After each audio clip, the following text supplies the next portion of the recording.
Hoje a gente vai falar sobre a eficácia e eficiência na comunicação empresarial. O que é a geração do consentimento? Gerar consentimento é buscar com que todos os participantes de uma coletividade queiram praticar as ações necessárias para atingir os objetivos estabelecidos para aquela coletividade. A comunicação na geração do consentimento tem que ser voltada para o consenso. Então não pode haver imposição, mas sim consenso entre as mensagens entre subordinados e gerentes. Deve haver ajuste da linguagem. Ajustar a linguagem quer dizer que aqueles que elaboram as mensagens de comando devem saber equilibrar as mensagens com a recepção daqueles que estão recebendo esses comandos. Então, uma empresa é um ambiente coletivo no qual as mensagens trocadas precisam estar equilibradas diante das necessidades da organização, mas também diante das necessidades dos indivíduos envolvidos. O conceito de sinergia é muito trabalhado por vários autores. Nós aqui trabalhamos com o Gaudêncio Torquato, e é um conceito complicado, mas ao mesmo tempo é um conceito muito utilizado no discurso das empresas para falar da participação integrada, consensual, de todos os componentes da organização.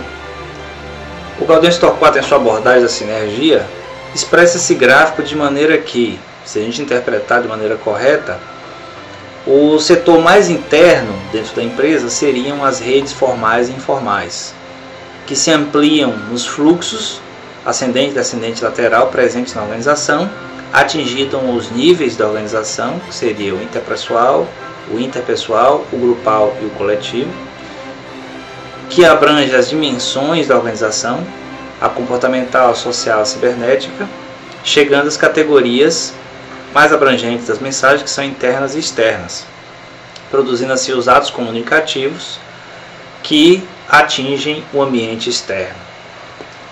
Os atos comunicativos podem ser interpretados de tal modo que os exemplos que nós trazemos aqui agora revelam os tipos possíveis de atos que a empresa realiza enquanto ela funciona, produzindo informações. Dos atos de comunicação, o primeiro se refere à emissão. Aí é o que? A passagem da informação de um patamar para outro, em uma direção contínua, fazendo com que a mensagem apenas vá em uma direção e não volte. No segundo exemplo, nós temos a recepção. Então, o setor representado por aquele círculo apenas recebe mensagens. No terceiro, você tem uma transferência, assim como o quarto também. Há o que? A centralização de uma mensagem dentro do círculo, dentro do setor, e a transmissão para outros, seja por via lateral ou seja por via vertical. No quarto gráfico nós temos a difusão. Nesse aqui você vê que há a transmissão a partir do centro do setor, do círculo, para todos os lados, tanto horizontalmente quanto verticalmente. E no último temos a reciprocidade, certo? Onde há a troca de mensagens entre os envolvidos na comunicação. Os ambientes organizacionais podem ser divididos em dois, de acordo com o Gaudêncio Torquato. Nós temos o ambiente intra-organizacional e o ambiente extra-organizacional. Intra-organizacional é o ambiente interno, obviamente. E o ambiente extra-organizacional é o ambiente externo, sendo que esse ambiente externo se divide em dois tipos: o ambiente externo social e o ambiente externo competitivo. Ainda interpretando o gráfico do Torquato, os ambientes conseguem modular 3 grades de dimensões, certo? Na comunicação empresarial. A primeira dimensão é relacionada ao comportamento, uma dimensão comportamental, que se refere aos níveis intrapessoal, interpessoal e o nível grupal. No nível intrapessoal, você tem a relação do indivíduo como indivíduo e a empresa. Então, o indivíduo é visto individualmente. Na relação interpessoal, no nível interpessoal, os indivíduos são vistos nas suas relações interpessoais, como um indivíduo se relaciona com o outro dentro da organização. E no nível grupal, você tem como o grupo se comporta na organização, os grupos, os diversos grupos. Tem ainda a dimensão social, que se refere a todo o ambiente social no qual a empresa atua, né, os concorrentes, a economia, a política, as comunidades no entorno da empresa, todo tipo de representação da sociedade da qual a empresa faz parte. E a dimensão cibernética, que se expressa através do desenvolvimento do nível tecnológico das empresas, que seria o acúmulo de informações, o processamento das informações para a construção de novas decisões e reformulação dos objetivos da organização. Tudo isso se volta para a manutenção da eficiência, eficácia e efetividade da comunicação da organização, como meta principal a sinergia. Essas dimensões da comunicação empresarial, elas trafegam através de fluxos na organização. São classificados 3 tipos de fluxos básicos, né? O fluxo ascendente, o fluxo descendente e o fluxo lateral.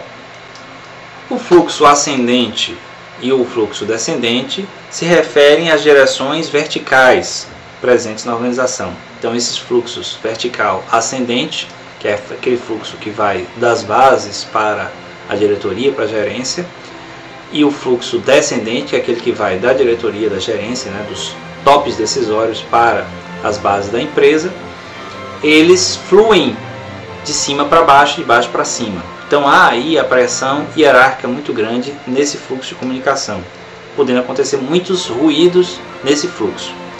O outro fluxo é o fluxo lateral, que se refere à direção horizontal. Nesse fluxo, há a troca de mensagens, de informação, de comunicação entre pessoas dos mesmos setores.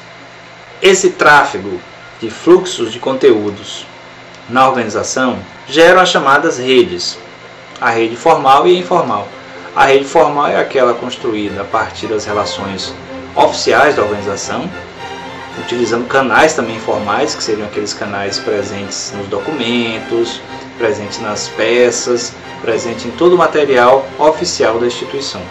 Já a rede informal se refere a todo tipo de material extraoficial, material do cotidiano, material de trocas interpessoais que não fazem parte da rede formal. Porque sem a rede informal tende a ser engessada e não conseguir evoluir nos processos individuais. E assim se sai do equilíbrio dos desejos da organização versus os desejos do indivíduo.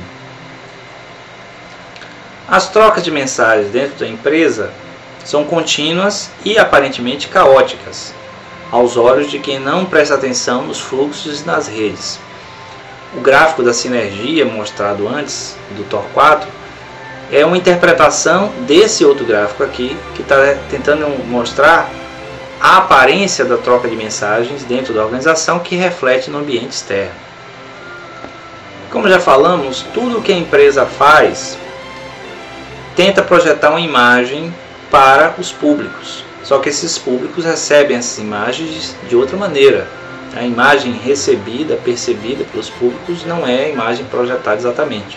Justamente porque a comunicação empresarial faz parte do processo de comunicação, que é cheia de ruídos. As mensagens nunca chegam da maneira como saíram dos seus emissores, por causa dos meios, dos canais e da própria natureza da comunicação. A empresa tenta transmitir mensagens, transmitir uma imagem para os públicos que seja única a respeito dela. Daí a importância da sinergia. Só que os ambientes empresariais, como qualquer ambiente coletivo, é formado por uma diversidade de pessoas. Então há necessidade de construir essa imagem a partir dessas relações todas dentro da organização. É de suma importância para a manutenção dessa sinergia que transmite a mensagem, transmite a imagem que a empresa quer para os seus públicos, o que nem sempre acontece. Daí porque estamos aqui estudando eficiência, eficácia e efetividade da comunicação. Enfim, essa sinergia serve para quê? Para que a comunicação da empresa seja eficaz, atingindo seus objetivos, eficiente, atingindo esses objetivos da maneira mais adequada possível, e efetiva, acontecendo da maneira mais correta também, certo? Nos processos e tempos mais adequados para a efetividade desses objetivos.